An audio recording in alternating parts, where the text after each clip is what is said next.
ಎಲ್ಲ ನನ್ನ ಪ್ರೀತಿಯ ಸೆಲೆಬ್ರಿಟಿಗಳಿಗೆ ನಮಸ್ಕಾರ ಹೇಳಲ್ಲ, ಇಲ್ಲ ಥ್ಯಾಂಕ್ಸ್ ಹೇಳಲ್ಲ, ಧನ್ಯವಾದ ಹೇಳಿದ್ರು ಏನೇ ನನ್ನ ಪದ ಯೂಸ್ ಮಾಡಿದ್ರು ಕೂಡ ತುಂಬ ಕಮ್ಮಿ. ಯಾಕಂದರೆ ನೀವು ತೋರಿಸಿರೋಷ್ಟು ಪ್ರೀತಿ ಅಭಿಮಾನ ಇನ್ಯಾವತ್ತೂ ಅದನ್ನು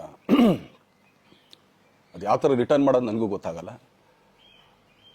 ಬಟ್ ಇವತ್ತು ಆ್ಯಕ್ಚುಲಿ ಇಲ್ಲಿ ಕೂತ್ಕೊಳ್ಳೋಕ್ಕಾಗಲಿ ಹೇಳೋಕ್ಕಾಗಲಿ ಒಂದೇ ಒಂದು ರೀಸನ್ ಏನಂತಂದರೆ ಈಗ ಆ್ಯಕ್ಚುಲಿ ಬರ್ಡೇ. ಯಾಕಂದರೆ ನೀವುಗಳು ತುಂಬ ಆಸೆ ಪಟ್ಟಿದ್ರಿ, ನನಗೂ ತುಂಬಾ ಆಸೆ ಇತ್ತು. ಯಾಕಂದರೆ ಪ್ರತಿಯೊಬ್ಬರನ್ನು ಮೀಟ್ ಮಾಡಿ ಥ್ಯಾಂಕ್ಸ್ ಹೇಳೋಣ ಅಂತೇಳಿ. ಯಾಕಂದರೆ ಪ್ರತಿ ಸಲ ನೀವು ಬಂದಾಗಲೂ ಎಲ್ರಿಗೂ ನಿಂತ್ಕೊಂಡೆ ಆ್ಯಕ್ಚುಲಿ ಕೈ ಕೊಟ್ಕೊಂಡು ಎಲ್ರಿಗೂ ಒಂದು ಥ್ಯಾಂಕ್ಸ್ ಇಲ್ಲ ವಿಷಸ್ ತೊಗೊಳ್ತಾ ಇದ್ದೆ. ಬಟ್ ಈ ಸಲ ಒಂದೇ ಒಂದು ಪ್ರಾಬ್ಲಮ್ ಏನಂತಂದರೆ, ಏನೋ ದೊಡ್ಡ ಪ್ರಾಬ್ಲಮ್ ಅಂತ ನಾನು ಹೇಳ್ತಲ್ಲ, ನನ್ನ ಹೆಲ್ತ್ ಇಶ್ಯೂ ಅಷ್ಟೇ, ಇನ್ನೇನೂ ಇಲ್ಲ. ಯಾಕಂದರೆ ನಾನು ತುಂಬ ಹೊತ್ತು ನಿಂತ್ಕೊಳ್ಳೋಕ್ಕಾಗಲ್ಲ. ಯಾಕಂದರೆ ಏನು ಪ್ರಾಬ್ಲಮ್ ಅಂತ ನಿಮ್ಗಳಿಗೂ ತುಂಬ ಚೆನ್ನಾಗಿ ಗೊತ್ತು.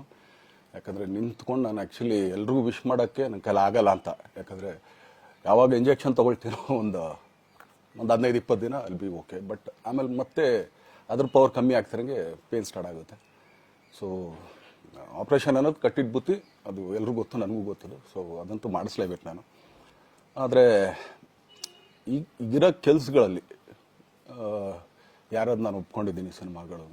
ಸೊ ಯಾಕಂದರೆ ನಾನೆಲ್ಲ ನನ್ನ ನಿರ್ಮಾಪಕರಿಗೂ ಥ್ಯಾಂಕ್ಸ್ ಹೇಳೋಕ್ಕೆ ಇಷ್ಟಪಡ್ತೀನಿ. ಯಾಕಂದರೆ ಇಷ್ಟು ದಿನ ಕಾದರು. ಸೊ ಅದೊಂದು ರೀಸನ್ಗೋಸ್ಕರ ಅವ್ರುಗಳು ಆ್ಯಕ್ಚುಲಿ ಇಷ್ಟು ದಿನ ಕಾದಿದ್ದಾರೆ. ನಾನು ಅವ್ರುಗಳಿಗೆ ಅನ್ಯಾಯ ಮಾಡಬಾರ್ದು. ಯಾಕಂದರೆ ಅವರು ಒಂದು ಏನೇನೋ ಪ್ರಾಜೆಕ್ಟ್ಗಳನ್ನು ಕೊಟ್ಟಿರ್ತಾರೆ ಅಂಥೇಳಿ. ಸೊ ಅದಕ್ಕೋಸ್ಕರ ಸ್ವಲ್ಪ ಇದು ಮಾಡ್ತಾಯಿದ್ದೀನಿ. ಯಾಕಂದರೆ ಎಲ್ಲಿವರೆಗೂ ಪುಷ್ ಆಗುತ್ತೆ ಅಲ್ಲಿವರೆಗೂ ಪುಷ್ ಮಾಡೋಣ ಅಂತ ನಾನು ಟ್ರೈ ಮಾಡ್ತಾಯಿದ್ದೀನಿ, ಇಲ್ಲ ಅಂತಲ್ಲ. ಸೊ ಆದ್ದರಿಂದ ದಯಮಾಡಿ ಎಲ್ಲ ನನ್ನ ಸೆಲೆಬ್ರಿಟಿಗಳು, ನನ್ನ ಪ್ರೀತಿಯ ಸೆಲೆಬ್ರಿಟಿಗಳು ಇದೊಂದ್ಸಲಿ ನನಗೆ ಕ್ಷಮೆ ಕೊಟ್ರಿ. ಯಾಕಂದರೆ ನಾನು ಸಿಗ್ತೀನಿ, ನಾನು ಸಿಗಲ್ಲ ಅಂತಲ್ಲ, ಖಂಡಿತ 101% ನಾನು ಸಿಕ್ಕೇ ಸಿಗಬೇಕು. ಯಾಕಂದರೆ